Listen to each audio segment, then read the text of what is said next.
Shalom, selamat pagi. Perkenalkan, nama saya Jandrani Laju selaku moderator pemateri pertama dan teman saya Solmaris Alfiana Seru sebagai pemateri kedua dan Ardianus sebagai pemateri ketiga.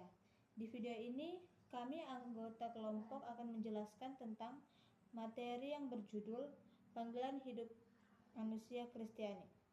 Mungkin langsung saja kita ke pemateri.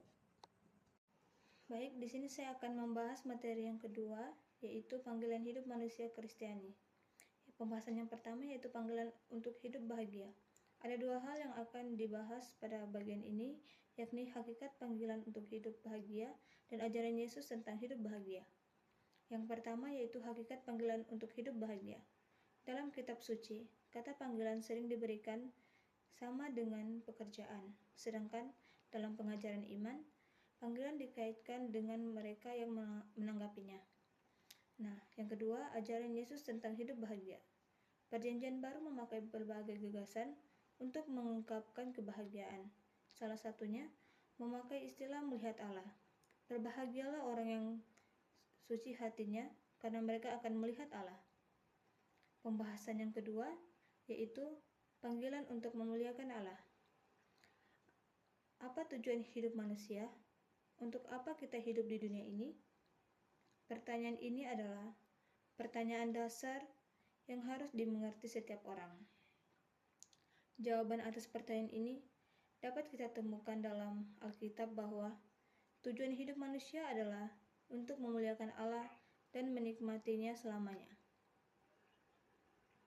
Tujuan hidup kita sebagai orang yang telah diselamatkan Yesus adalah memuliakan Allah.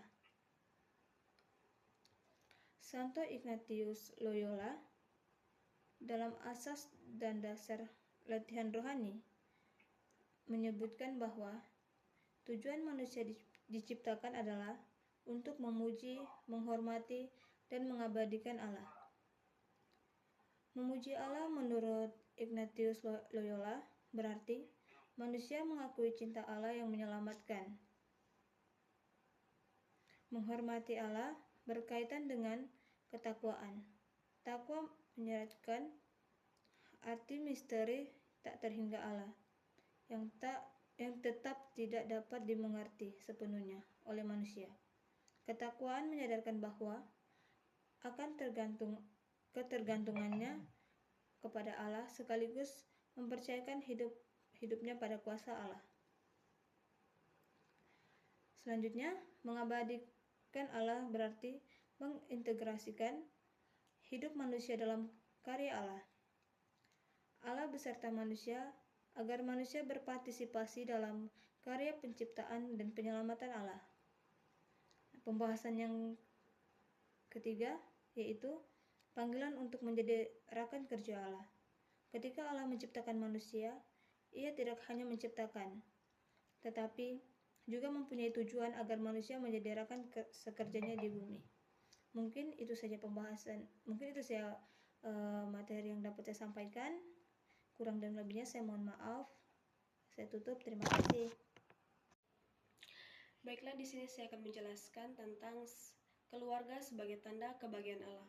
Berkat sakramen perkawinan, suami istri menerima kehadirat Allah dengan rahmat yang melimpah, guna menguduskan mereka berdua. Adapun konsekuensinya adalah bahwa suami istri menjadi tanda kehadiran cinta Allah satu sama lain. Kemudian, makna sakramental tanda kehadirat Allah yang mendatangkan rahmat bagi keluarga di sekitarnya.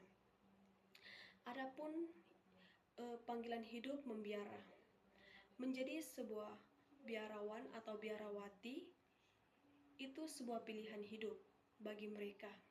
Hidup membiara merupakan salah satu bentuk hidup melibat yang dijalani oleh mereka yang dipanggil untuk mengikuti Kristus secara tuntas, yaitu total dan seluruh.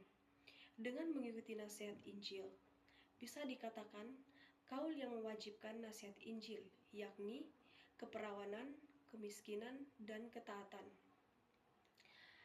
Berikut adalah inti hidup membiara, hidup bakti, hidup religius.